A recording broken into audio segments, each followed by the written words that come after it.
പഹൽഗാം ഭീകരാക്രമണത്തിന്റെ പശ്ചാത്തലത്തിൽ operation സിന്ദൂറിനെയും ഭീകരതയ്ക്കെതിരായ Indian നിലപാടിനെയും കുറിച്ച് സൗദി അധികാരികളോട് വിശദീകരിക്കാൻ റിയാദിലെത്തിയ ഇന്ത്യൻ സർവകക്ഷി പ്രതിനിധി സംഘത്തിന്റെ ദൗത്യം ഇന്ന് പൂർത്തിയാവും.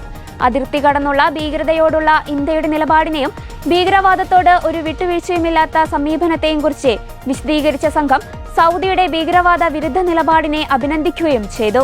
ചൊവ്വാഴ്ച രാത്രി കുവൈറ്റിൽ നിന്നെത്തിയ സംഘത്തെ നയിക്കുന്നത് BJP MP ബൈജയന്ത് പാണ്ഡെയാണ്.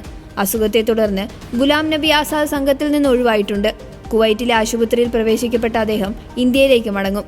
ചൊവ്വാഴ്ച വൈകിട്ട് റിയാദിലെത്തിയ 7-അംഗ സംഘത്തെ കിങ് ഖാലിദ് ഇന്റർനാഷണൽ എയർപോർട്ടിൽ ഷൂറ കൗൺസിലിലെ സൗദി ഇന്ത്യ സൗഹൃദ സമിതി അധ്യക്ഷൻ മേജർ ജനറൽ അബ്ദുൾ റഹ്മാൻ ഹർബിയും Indian embassy deputy chief of mission Abu ജോർജും ചേർന്നാണ് വരവേറ്റത്.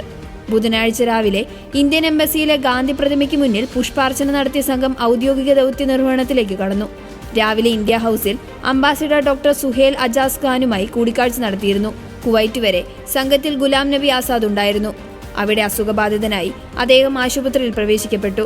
അദ്ദേഹമില്ലാതെ ബാക്കി 7 പേരടങ്ങുന്ന സംഘമാണ് റിയാദിലെത്തിയിരിക്കുന്നത്.